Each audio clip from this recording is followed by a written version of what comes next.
절도 현행범입니다. 체포하겠습니다. 경찰이 수갑을 꺼냈습니다. 마당 창고 앞에 서 있던 며느리는 그 자리에서 얼어붙었습니다. 그때 제가 말했습니다. 잠깐만요. 그 애는 풀어주세요. 경찰도 아들도 모두 저를 쳐다봤습니다. 네, 맞습니다. 며느리가 우리 집 창고에 몰래 들어간 날이었습니다. 하지만 저는 그 애를 체포하게 만들 생각은 없었습니다.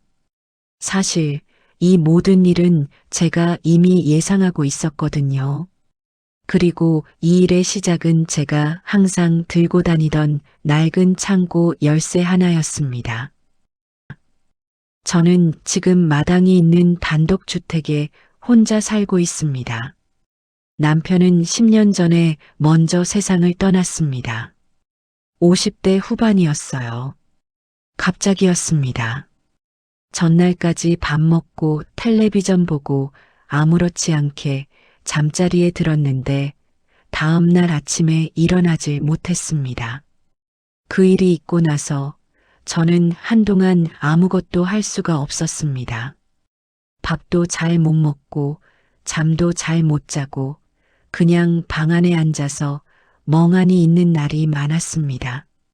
그때 저를 붙들어 준 게 이 집이었습니다. 남편이랑 같이 살던 집, 마당에 텃밭을 만들고 담장 따라 장미를 심고 겨울이면 같이 김장독을 묻던 그 집. 저는 이 집을 팔지 않았습니다. 아들이 팔자고 했습니다. 혼자 살기엔 너무 크고 관리하기도 힘들다고요. 자기 집 근처로 이사 오라고도 했습니다. 저는 거절했습니다. 이 집만큼은 제 손으로 지키겠다고 했습니다. 그게 10년 전 일이고 저는 지금도 여기서 혼자 살고 있습니다. 마당이 넓지는 않습니다. 그냥 작은 텃밭 하나 가꿀 수 있을 정도의 오래된 단독주택입니다. 봄에는 상추랑 고추를 심고 여름엔 가지랑 오이도 심습니다. 혼자 먹기엔 너무 많이 나올 때도 있어서 옆집에도 나눠주고 아랫집에도 갖다주고 그렇게 지냅니다. 마당 한켠에는 낡고 허름한 창고가 하나 있습니다. 남편이 지은 창고입니다. 결혼하고 얼마 안 됐을 때 주말마다 조금씩 지었습니다. 저는 옆에서 공구를 건네주거나 음료수를 가져다 주면서 구경했고 남편은 땀을 뻘뻘 흘리면서 블록을 쌓고 지붕을 얹었습니다. 지금 그 창고는 지붕이 군데군데 녹이스럽고 문짝도 삐걱거립니다. 볼 때마다 손봐야겠다 싶으면서도 10년이 넘도록 그냥 두고 있는 건 고치면 어딘가 남편 흔적이 사라지는 것 같아서입니다. 이상하죠? 저도 압니다. 그래도 그렇습니다. 창고 안에는 뭐가 있냐고요?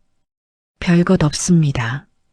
남편이 쓰던 낡은 공구들, 아이들이 어릴 때 쓰던 장난감 상자, 시어머니한테서 물려받은 오래된 장롱 하나, 비닐봉지 묶음, 화분 받침대, 고장난 선풍기, 쓸일 없어진 부채들, 낡은 이불 한 채, 한마디로 잡동사니입니다. 가족들은 그 창고에 아무 관심도 없습니다. 며느리는 처음 이 집에 왔을 때 한번 들여다보더니 그 이후로는 거들떠보지도 않았습니다. 아들도 마찬가지입니다. 가끔 집에 오면 마당에서 담배 한 대 피우다 들어가는 게 전부지 창고 쪽은 눈길도 안 줬습니다. 그러니까 저한테는 그 창고가 딱 좋은 거였습니다. 아무도 신경 쓰지 않는 허름하고 낡은 창고. 제가 항상 들고 다니는 열쇠가 있습니다. 낡은 쇠열쇠입니다. 고리도 없이 그냥 열쇠 하나만 달랑 가지고 다니는데 그게 창고 문을 여는 열쇠입니다. 어딜 나가든 꼭 챙깁니다. 장을 보러 가도, 병원을 가도, 친구 집을 가도 늘 손에 쥐거나 주머니에 넣고 다닙니다. 이웃집 할머니가 한 번은 그걸 보고 물었습니다. 창고 열쇠를 왜 들고 다녀? 저는 웃으면서 대답했습니다. 그냥 버릇이에요. 그건 밥만 맞는 말이었습니다. 그 창고 안쪽 깊숙한 구석, 잡동사니들을 다 치우고 들어가면 맨 안쪽에 낡은 나무 상자가 하나 있습니다. 남편이 직접 짜맞춘 상자입니다. 신혼 때 남편이 뭔가를 꼭 보관하고 싶다면서 주말에 나무를 사다가 며칠에 걸쳐 만들었습니다. 못질이 투박하고 나무도 다 사가서 색이 바랬지만 그 상자가 저한테는 오래된 보물함입니다. 그 상자를 여는 작은 열쇠가 하나 있습니다. 그 열쇠는 제가 항상 속옷 안쪽 주머니에 넣고 다닙니다. 겉으로는 절대 보이지 않는 곳에요. 나무 상자 안에는 금이 있습니다. 현금 다발도 있고 낡은 통장도 있습니다. 금은 남편 살아있을 때부터 조금씩 모은 것들입니다. 돌반지도 있고 결혼반지도 있고 한 돈짜리 두 돈짜리 조금씩 사다 넣은 것들도 있습니다. 남편이 늘 말했어요. 뭔가 눈에 보이는 것에 조금씩 넣어두면 나중에 쓸 때 아깝지 않다고요. 현금은 제가 직접 모은 것들입니다. 남편이 떠나고 나서 조금씩 챙겨서 넣어뒀습니다. 은행에 넣는 것도 좋지만 손에 잡히는 게 있어야 마음이 놓이는 건 나이가 들어도 마찬가지더라고요. 통장은 제 이름으로 된 오래된 통장 하나입니다. 아들한테도 말한 적이 없습니다. 며느리한테는 더더욱요. 왜냐고요? 세상에 100% 믿을 수 있는 사람은 없기 때문입니다. 아무리 내 자식이라도요. 며느리 이름은 지연이입니다. 올해 44이에요. 처음 아들이 데려왔을 때 첫인상은 나쁘지 않았습니다. 얼굴도 단정하고 말도 조용조용하고 인사도 공손하게 하고 제가 뭔가를 말하면 네, 어머니 하고 잘 받아주는 며느리였습니다. 아들이 좋아하는 게 보였습니다. 아들 눈빛이 지연이를 볼 때마다 달랐거든요. 어릴 때부터 눈빛 하나로 다 티를 내는 아이였는데 어른이 돼서도 그 버릇은 안 변하더군요. 저는 아들이 좋다면 저도 좋다고 생각했습니다.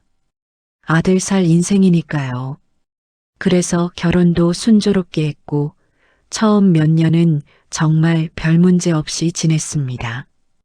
그런데 오래 보면 보일 때가 있잖아요. 사람이 속으로 뭔가를 계산하고 있을 때요. 지연이는 그런 사람이었습니다. 겉으로는 항상 웃고 공손하게 굴었지만 저는 가끔 그의 눈빛에서 다른 걸 봤습니다. 제가 이 집에 뭘 가지고 있는지, 통장은 어디 있는지, 재산은 얼마나 되는지, 그런 것들에 대해서 계속 관심을 가지는 눈빛이요. 티를 잘 내지 않았습니다. 대놓고 물어본 적도 없었어요. 그냥 슬쩍슬쩍 아무렇지 않은 척하면서 물어보는 방식이었습니다. 어머니, 이 집은 어머니 명의죠? 하거나 어머니, 창고에 뭐가 있어요? 정리해 드릴까요? 하거나 어머니, 요즘 금값이 많이 올랐대요. 어머니 금 있으세요? 같은 식으로요. 제가 그런 말에 뭔가를 드러낸 적은 없습니다. 그냥 웃으면서 별거 없어 하거나 있어도 내가 신경 쓸 건 없어 하고 넘겼습니다. 그럴 때 지연이는 기분 나쁜 척을 하지 않았습니다. 그냥 어머니도 참하고 웃어 넘겼습니다. 그 웃음이 저는 좀 불편했습니다. 뭔가를 숨기면서 웃는 사람의 웃음이랑 그냥 웃는 웃음이랑은 다르거든요. 아들은 일반 회사에 다닙니다. 45이고 중간 관리직이에요.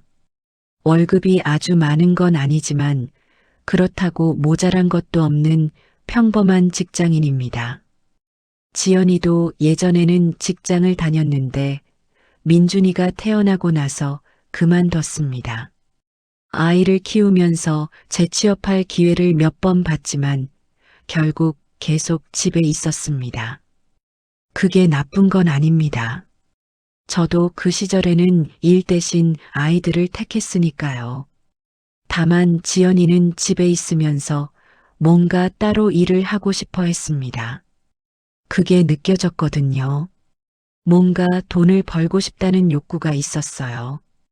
그게 결국 어디로 향했는지는 나중에서야 알았습니다. 손주는 민준이입니다. 올해 10살이에요. 그 아이만큼은 참 예쁩니다. 할머니 집에 오면 제일 먼저 저한테 달려와서 할머니 하고 안기는 아이입니다. 가방도 채 내려놓기 전에요. 그러면서 할머니 뭐 해줄 거야? 하고 눈을 반짝이는데 그 눈빛이 어릴 때 아들 눈빛이랑 너무 닮아서 그게 또 웃겼습니다. 지연이한테서 어떻게 저런 아이가 나왔나 싶을 정도로 마음이 고운 아이입니다. 한 번은 민준이가 저한테 그림을 그려왔습니다. 할머니 집을 그렸다고 했는데 마당에 텃밭이 있고 창고가 있고 할머니가 서 있는 그림이었습니다. 창고 옆에 꽃까지 그려놨더라고요. 실제로는 꽃이 없는데 민준아, 여기 꽃은 뭐야? 했더니 민준이가 말했습니다. 할머니 집에 꽃 있으면 예쁠 것 같아서요. 그 말에 저는 한참 웃었습니다. 그 아이 때문에 제가 많이 참았습니다. 지연이한테 뭔가 차갑게 굴고 싶은 마음이 들 때마다 민준이 얼굴을 생각했습니다. 사건이 시작된 건 봄이 막 시작되던 때였습니다. 3월 말쯤이었어요. 그날도 아들 가족이 집에 왔습니다. 일요일마다 한 번씩 오는 게 습관이 된 터라서 별 이유 없이 밥 먹고 가는 날이었습니다. 저는 아침 일찍부터 밥을 했습니다. 잡채도 하고 동태찌개도 끓이고 깍두기도 꺼내놓고 아들이 잡채를 좋아하거든요. 어릴 때부터요. 그 버릇도 40이 넘어서도 안 변했습니다. 11시쯤에 아들 가족이 왔습니다. 민준이가 제일 먼저 뛰어오고 아들이 그 뒤로 오고 지연이가 마지막에 왔습니다. 지연이는 그날 뭔가 좀 초조해 보였습니다.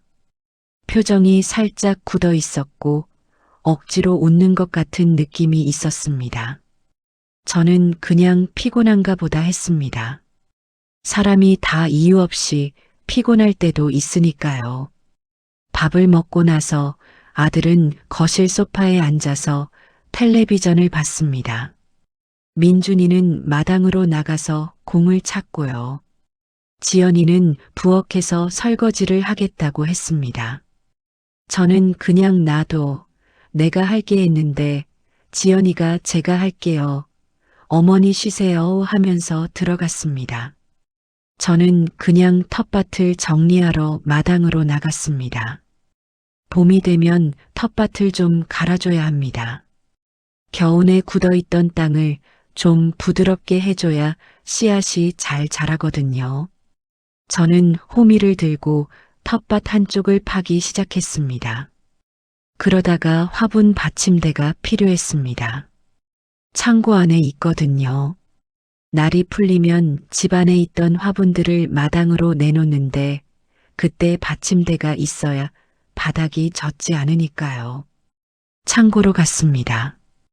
열쇠로 창고 문을 열고 안으로 들어갔습니다. 화분 받침대는 잡동사니 사이에 있었습니다. 끄집어내려고 안쪽으로 좀 더 들어갔습니다. 그러다 보니 나무 상자 쪽까지 가게 됐습니다. 며칠 전에 뉴스에서 금값이 많이 올랐다는 얘기를 봤습니다. 일부를 정리할까 하는 생각이 잠깐 있었거든요. 그래서 상자를 꺼내서 속옷 주머니에서 작은 열쇠를 꺼내서 상자를 열었습니다. 금을 한번 꺼내서 확인하고 현금 다발을 훑어보고 통장을 들여다봤습니다. 그리고 다시 넣고 상자를 잠그고 잡동사니 뒤에 밀어넣고 창고 문을 잠그고 나왔습니다. 그 순간에는 아무것도 몰랐습니다. 부엌 창문에서 누군가 저를 보고 있었다는 걸요. 일주일 후였습니다. 지연이 태도가 달라졌다는 걸 느낀 건요. 일요일에 또 왔는데 지연이가 밥을 먹고 나서 마당으로 나갔습니다. 이유 없이요. 날씨가 좋아서 잠깐 나온 것처럼 행동했지만 저는 그의 눈이 창고 쪽으로 향하는 걸 봤습니다.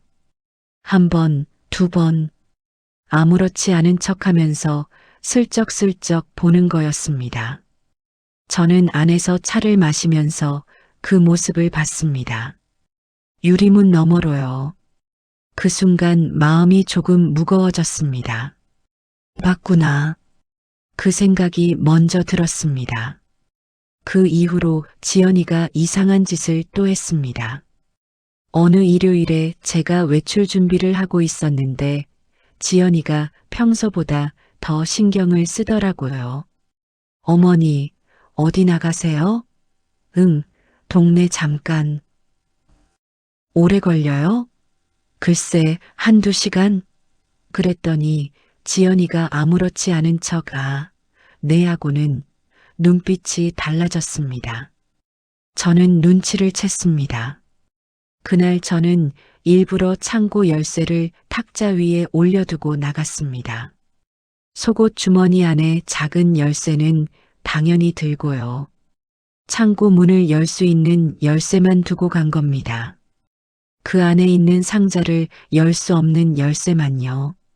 저는 걸어나가면서 생각했습니다. 이 열쇠가 없어지면 확인이 되는 거다. 동네 한 바퀴를 돌다가 편의점에 들어가서 커피 한 잔 사서 앉아 있었습니다. 30분쯤 있다가 집으로 돌아왔습니다. 탁자 위를 봤습니다.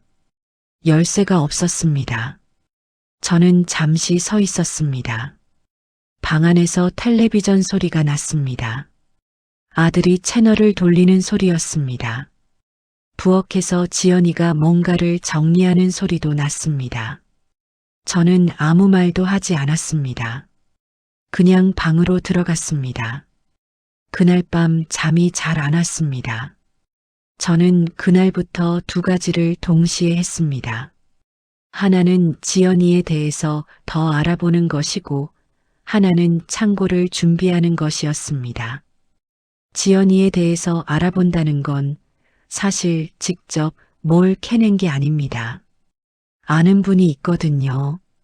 예전에 은행에서 오래 일하다가 은퇴한 분인데 지금도 재테크 쪽 얘기를 잘 아십니다. 가끔 만나서 밥을 먹는 사이예요. 그분한테 슬쩍 물어봤습니다. 요즘 젊은 사람들 주식 많이 하냐고 빚내서 하다가 망하는 경우도 있냐고요. 그분이 한숨을 쉬면서 말씀하셨습니다. 요즘 그런 경우가 굉장히 많다고 신용대출에 마이너스 통장에 카드론까지 다 끌어다 쓰는 경우도 있다고요. 그런데 주식이 한번 폭락하면 원금 회복은커녕 빚만 남는다고 그 빚이 한두 달 새에 눈덩이처럼 불어난다고 하셨습니다. 저는 그 말을 들으면서 가슴이 서늘했습니다. 그러고 보니 지연이가 최근 들어 더 불안해 보였습니다. 핸드폰을 자주 들여다봤고 아들한테 괜히 나를 세우는 모습도 있었고 민준이한테도 평소보다 더 예민하게 반응했습니다. 그게 다 연결이 됐습니다. 저는 그날 밤 창고에 혼자 들어갔습니다. 자정이 넘은 시간이었습니다. 집안에 아무도 없을 때요. 손전등을 들고 창고에 들어가서 나무 상자를 꺼냈습니다. 그 안에 있던 금, 현금, 통장을 꺼냈습니다. 그리고 다른 곳으로 옮겼습니다. 창고 바닥 한쪽 합판 아래에 금고가 있습니다. 남편이랑 같이 만든 겁니다. 오래전에요. 남편이 무언가를 꼭 안전하게 보관하고 싶다면서 둘이서 며칠을 걸려서 만들었습니다. 잡동사니들을 다 치워야 보이는 곳이라서 창고를 제대로 뒤지지 않으면 절대 모릅니다. 그 금고 안에 진짜 금과 현금과 통장을 넣었습니다. 그리고 나무 상자에는 가짜를 넣었습니다. 금 모양으로 생긴 낡은 금속 조각들, 오래된 영수증, 묶음, 10년도 더 된 해지 통장. 어둠 속에서 손전등으로 비춰보면 진짜처럼 보일 것들로요. 상자를 다시 잠그고 잡동사니로 다시 덮어뒀습니다. 창고를 나오면서 하늘을 잠깐 봤습니다. 별이 꽤 많았습니다. 저는 한참 서 있었습니다. 이게 맞는 건지, 너무 심한 건지, 그런 생각이 들었습니다. 며느리를 함정에 몰아넣는 것 같은 느낌도 들고, 그렇다고 그냥 두기엔 찜찜했고, 한참을 생각하다가 결국 마음을 정했습니다. 막아주는 게 아니라 현실을 보여주는 거다. 그것으로 충분하다고 생각했습니다. 경찰서에는 그 다음 날 갔습니다. 처음에 경찰은 제 말을 좀 의아하게 들었습니다. 도둑이 들어올 것 같다고 미리 와달라는 말이 생소했을 거예요. 보통은 일이 일어난 다음에 신고를 하니까요. 저는 차근차근 말했습니다. 제 집 창고에 며느리가 들어올 것 같다고, 그런데 현장을 잡되 체포까지는 원하지 않는다고. 다만 명백한 증거 기록은 남겨두고 싶다고요. 담당 경찰분이 한참 들으시더니 잠시 생각하는 표정을 지으셨습니다. 어르신, 가족 간의 일이어서 처리가 복잡할 수 있습니다. 저는 말했습니다. 압니다. 그래서 직접 오셔서 현장만 봐주시면 됩니다. 체포는 제가 막을 겁니다. 그분이 저를 오래 보셨습니다. 그리고 말씀하셨습니다. 알겠습니다. 신고 주시면 출동하겠습니다. 저는 그분한테 한마디 더 했습니다. 아들이 있고 손자가 있어서 형사 문제로 키우고 싶지는 않습니다. 다만 내 며느리한테 이 일을 확실히 알려줘야 합니다. 그분이 고개를 천천히 끄덕이셨습니다. 작은 카메라도 달았습니다. 요즘은 손가락만 한 카메라도 있거든요. 시장에서 샀습니다. 창고 안잡동사니 사이에 끼워두니까 전혀 티가 안 났습니다. 핸드폰으로 화면이 실시간으로 보입니다. 준비는 다 됐습니다. 이제 기다리는 일만 남았습니다. 기다리는 동안이 가장 힘들었습니다. 지연이가 언제 올지 모르니까 제가 외출할 때마다 핸드폰 화면을 수시로 확인해야 했습니다. 잠을 자다가도 중간에 깨서 확인할 때도 있었습니다. 그러면서 생각도 많이 했습니다. 지연이가 정말 그 짓을 할까? 혹시 제가 너무 과하게 의심하는 건 아닐까? 그런 생각도 들었습니다. 그런데 또 한편으로는 창고 열쇠가 사라진 게 분명한 사실이었습니다. 저 혼자 잃어버린 게 아니거든요. 확실히 그날 그 자리에 뒀고 확실히 없어졌습니다. 그날 그 집에 있던 사람은 저, 아들, 지연이, 민준이 뿐이었습니다. 민준이는 그런 거 할 아이가 아니고 아들은 이유가 없습니다. 남은 건 지연이밖에 없었습니다. 열흘이 지났습니다. 그날은 금요일 오후였습니다. 아들은 회사에 있을 시간이고 민준이는 학교에 있을 시간이었습니다. 저는 그날 일부러 큰 장을 보러 나간다고 행동했습니다.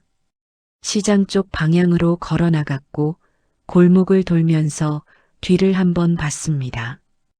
그리고 편의점으로 들어갔습니다. 핸드폰을 꺼내서 카메라 화면을 열었습니다. 창고 마당이 보였습니다. 조용했습니다. 저는 커피를 시키고 앉았습니다. 30분이 지났습니다. 화면 안에서 아무것도 움직이지 않았습니다. 1시간이 됐습니다. 저는 슬슬 오늘이 아닌가 싶었습니다. 자리에서 일어나려는데 화면 안에서 움직임이 생겼습니다. 지연이었습니다. 어딘가 다녀오다가 들어오는 것 같았습니다. 옷차림이 외출복이었고 들어오면서 대문 쪽을 한번 돌아봤습니다. 아무도 없는 걸 확인한 것처럼 보였습니다. 그리고 창고 쪽으로 걸어갔습니다. 손에 뭔가를 쥐고 있었습니다. 열쇠였습니다. 제가 탁자에 두고 간 창고 문을 여는 열쇠. 저는 핸드폰을 쥔 손에 힘이 들어갔습니다. 지연이가 창고 문 앞에 섰습니다. 주변을 한 번 더 둘러봤습니다.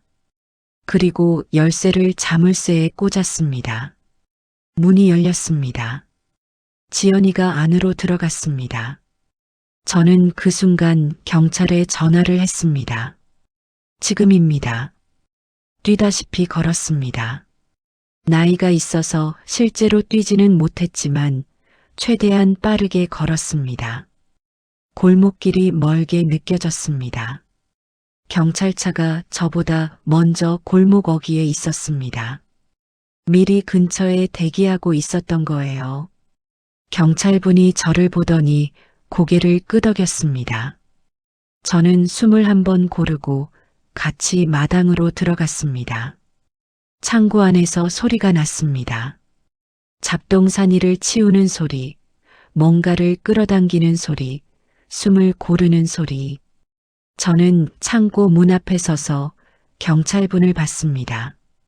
경찰분이 문을 열었습니다. 지연이가 그 자리에서 굳었습니다. 두 손으로 나무 상자를 들고 있었습니다. 아직 열지는 못한 상태였습니다. 작은 열쇠가 없으니까요. 손으로 억지로 열려고 했는지 상자 모서리가 긁혀 있었습니다. 경찰분이 말했습니다. 절도 현행범입니다. 체포하겠습니다. 수갑이 나왔습니다. 지연이 얼굴이 하얗게 됐습니다. 눈이 저한테로 향했습니다. 그 눈빛에 뭐가 담겨 있었냐고요. 두려움이었습니다. 수치심이었습니다. 그리고 애원이었습니다. 저는 잠시 그 눈빛을 바라봤습니다. 그리고 말했습니다. 잠깐만요. 그 애는 풀어주세요. 경찰분이 저를 봤습니다. 어르신, 확실하십니까? 네. 저는 한마디만 했습니다. 아들이 있고 손자가 있습니다. 이 자리는 여기서 끝내겠습니다. 경찰분이 잠시 지연이를 바라봤다가 천천히 수갑을 집어넣었습니다. 그리고 나직하게 말씀하셨습니다. 현장 기록은 남겨두겠습니다. 창고를 나가시면서 저한테 조용히 한마디 더 하셨습니다. 어르신, 혹시라도 또 문제가 생기면 연락 주십시오. 저는 고개를 숙였습니다. 경찰분이 마당을 나갔습니다. 그 소란을 들었는지 아들이 나왔습니다. 회사에서 일찍 나온 날이었습니다. 제가 몰랐던 거예요. 아들은 경찰이 나가는 걸 보고 눈이 커졌습니다. 엄마, 무슨 일이야? 지연이가 왜 여기 있어? 저는 차분하게 말했습니다. 나중에 얘기하자. 지금은 안으로 들어가. 아들이 지연이를 봤습니다. 지연이는 고개를 숙인 채 아무 말도 하지 못했습니다. 저는 아들의 어깨를 짚으면서 안으로 데리고 들어갔습니다. 민준이 어딨어? 학원 갔어요. 그럼 이따 와. 먼저 나랑 지연이 얘기 좀 해야 해. 아들이 표정이 굳은 채 거실로 들어갔습니다. 창구 앞에 저와 지연이가 남았습니다. 지연이는 바닥을 보고 있었습니다. 말이 없었습니다. 저는 먼저 말하지 않았습니다. 한참이 지났습니다. 그러다 지연이가 작은 목소리로 말했습니다. 어머니 그리고 멈췄습니다. 무슨 말을 해야 할지 모르는 것 같았습니다.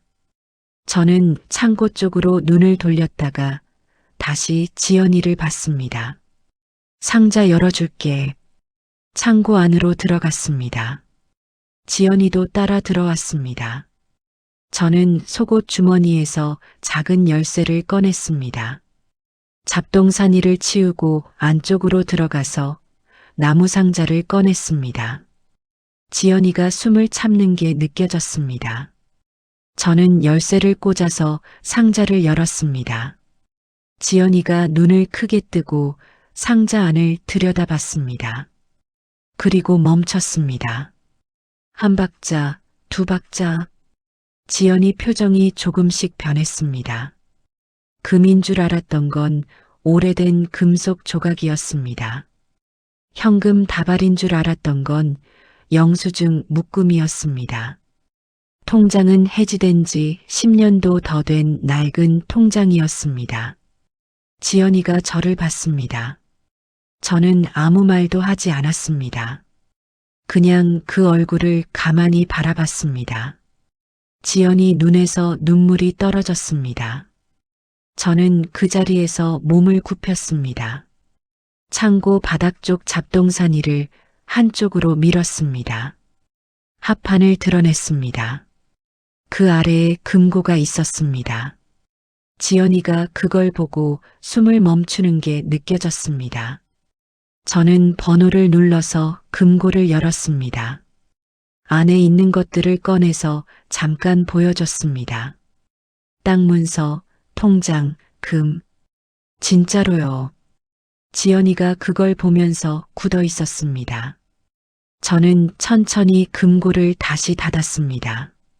번호를 돌렸습니다. 그리고 합판을 다시 제자리에 놨습니다. 잡동사니를 다시 덮었습니다.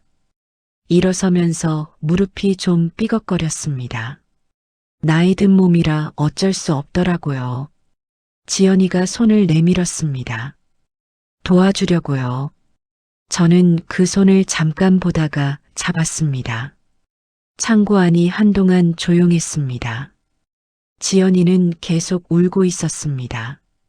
저는 그 옆에 서 있었습니다. 밖에서 바람 소리가 났습니다. 텃밭 쪽에서 뭔가가 바스락거리는 소리도 났습니다. 그때 제가 말했습니다. 이번 일은 용서하겠다. 지연이가 고개를 숙였습니다. 하지만 거기서 저는 잠깐 멈췄습니다. 앞으로 내 행동을 내가 지켜보겠다. 지연이 어깨가 흔들렸습니다. 저는 지켜봤습니다. 한참을 울다가 지연이가 말했습니다. 죄송합니다, 어머니. 저는 그 말을 들었습니다. 그리고 아무 말도 하지 않았습니다. 한참 후에 제가 물었습니다. 빚이 얼마나 돼? 지연이가 고개를 들었다가 다시 숙였습니다. 처음에는 말하기를 꺼렸습니다. 망설이고 또 망설이다가 결국 다 얘기했습니다. 신용대출부터 시작했다고 했습니다. 처음엔 조금이었다고요. 뉴스에서 주식 얘기가 많이 나오고 주변에서도 돈을 벌었다는 얘기가 들려와서 자기도 한번 해보고 싶었다고 했습니다. 처음엔 몇백만 원으로 시작했는데 조금씩 오르니까 더 넣고 싶었다고요. 그러다 신용대출이 부족해지자 마이너스 통장을 썼고 그것도 부족해지자 카드론까지 썼다고 했습니다. 남편한테는 말하지 않았다고 했습니다. 돈을 벌고 나서 말하려고 했다고요. 놀래켜 주려고 했다고요. 그런데 주식이 폭락했습니다. 며칠 만에 절반이 사라졌고 다시 며칠 만에 거의 다 날렸습니다. 손절을 해야 한다는 걸 알면서도 못했다고 오르겠지 하고 버티다가 다 잃었다고 했습니다. 빚만 남았습니다. 제가 상상했던 것보다 훨씬 많은 금액이었습니다. 지연이가 그 말을 다 하고 나서 한동안 아무 말도 못했습니다. 저도 한동안 아무 말도 못했습니다. 그 침묵 속에서 저는 이것저것 생각했습니다. 이 며느리가 나쁜 사람인가? 사실 잘 모르겠습니다. 욕심이 있는 건 맞습니다. 판단이 나빴던 것도 맞고요. 그리고 나한테 한 짓은 분명히 잘못된 겁니다. 그런데 또 한편으로는 이 사람이 얼마나 무서웠을까 싶기도 했습니다. 빚이 쌓이는 걸 보면서 남편한테 말도 못하면서 혼자 몇 달을 어떤 마음으로 버텼을까? 그게 짠하기도 했습니다. 화가 나면서 짠한 게 나이 든 사람 마음이란 게 그런 것 같습니다. 저는 결국 한마디 했습니다. 아들한테 말해. 지연이가 저를 봤습니다. 내가 옆에 있을게. 같이 얘기하자. 지연이 눈에서 또 눈물이 쏟아졌습니다. 이번 눈물은 아까 눈물이랑 달랐습니다. 아까는 들킨 두려움의 눈물이었다면 이번엔 뭔가 내려놓는 눈물 같았습니다.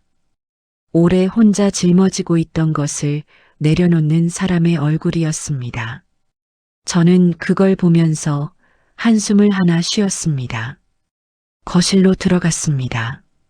민준이는 다행히 아직 학원에서 안 돌아왔습니다. 아들은 소파에 앉아서 굳은 얼굴로 우리를 봤습니다. 제가 먼저 말했습니다. 지연이한테 들어야 할 말이 있어. 아들이 지연이를 봤습니다. 지연이가 소파 앞에 무릎을 꿇으려고 했습니다. 저는 손을 들어서 말렸습니다.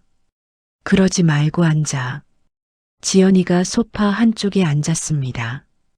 저는 맞은편 의자에 앉았습니다. 지연이가 다 얘기했습니다. 주식을 시작한 것, 빚을 낸 것, 다 날린 것, 혼자 버텨온 것, 그리고 오늘 창고에 들어갔던 것. 아들은 그 얘기를 들으면서 표정이 여러 번 바뀌었습니다. 처음엔 믿지 못하는 표정이었다가 점점 굳어갔고 그러다가 눈빛이 흔들렸습니다. 한참 아무 말도 안 했습니다. 지연이는 고개를 숙인 채 눈물을 흘리고 있었습니다. 아들이 드디어 입을 열었습니다. 왜 나한테 말 안 했어? 그 목소리가 화가 아니었습니다. 화를 내려면 더 크게 나왔을 겁니다. 남자가 화를 낼 때는 목소리가 높아지거나 아니면 뚝 끊어지거나 둘 중 하나거든요. 아들 목소리는 그냥 낮고 조금 떨렸습니다. 서운함이었습니다. 왜 나한테는 말 못했냐는 거였습니다.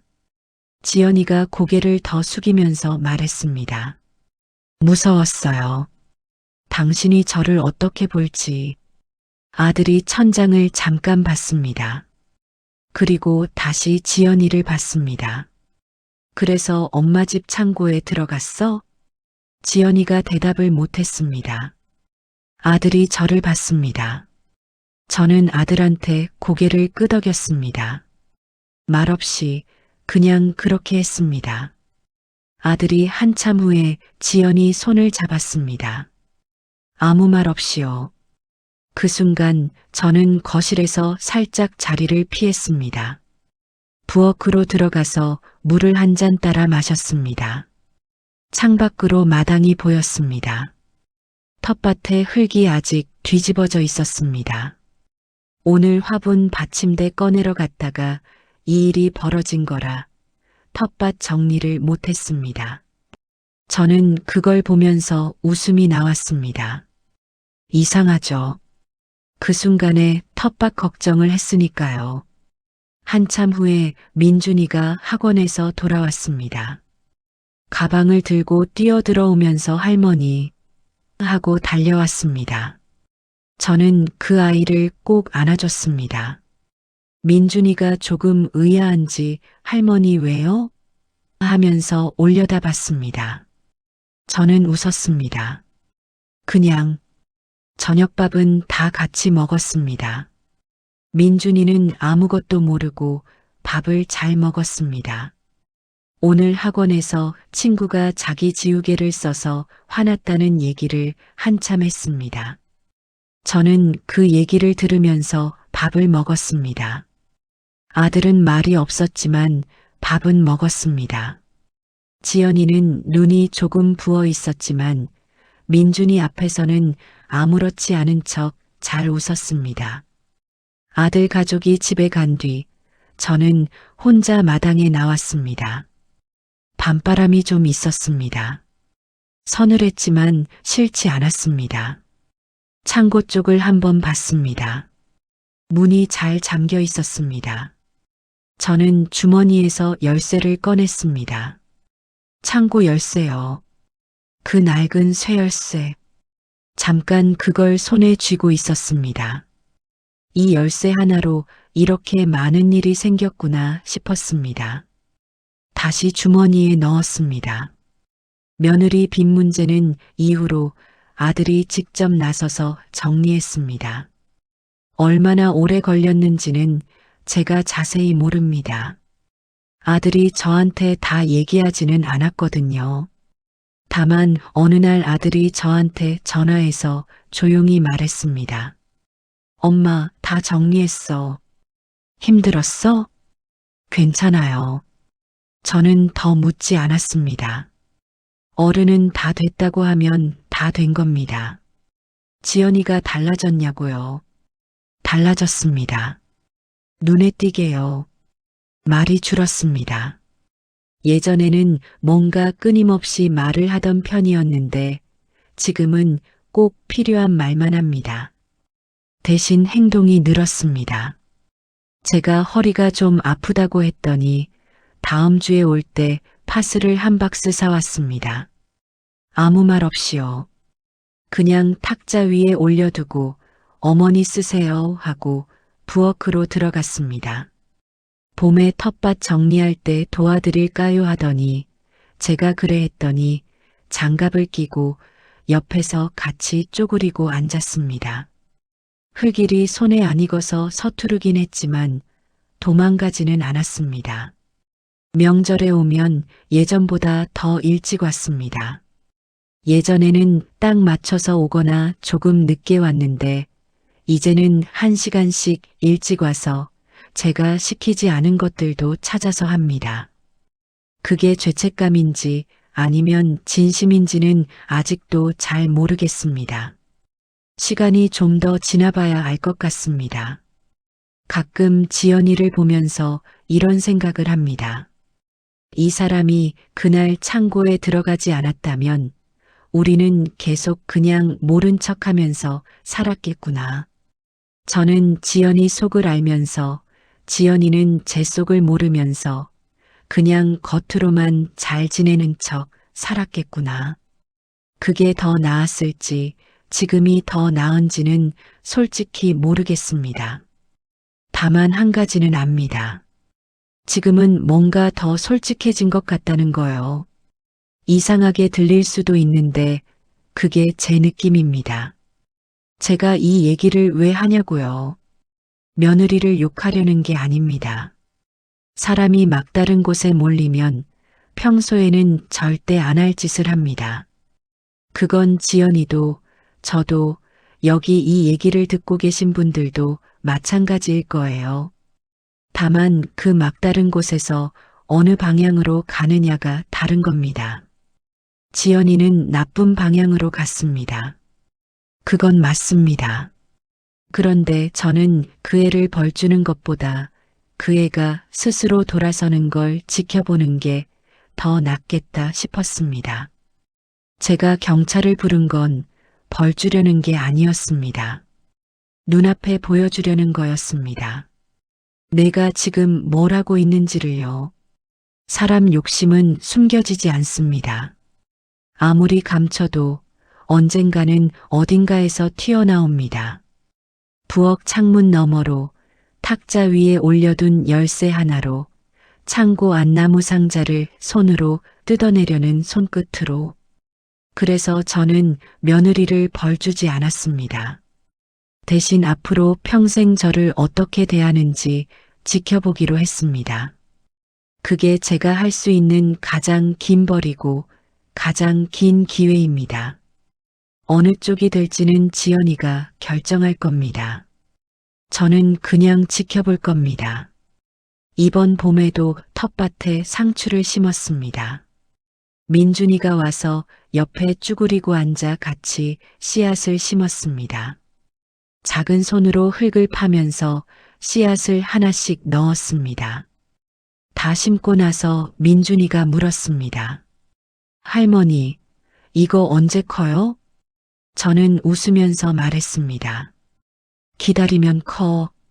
민준이가 고개를 끄덕이더니 또 물었습니다. 얼마나 기다려요? 그건 흙이 알아. 민준이가 흙이 어떻게 알아요 하면서 웃었습니다. 저도 웃었습니다. 그 말이 텃밭 얘기만은 아니었습니다. 기다리면 압니다. 시간이 지나면 보입니다. 누가 어떤 사람인지, 얼마나 변했는지, 그 변화가 진심인지. 저는 그걸 기다릴 시간이 아직 있습니다. 그걸로 충분합니다.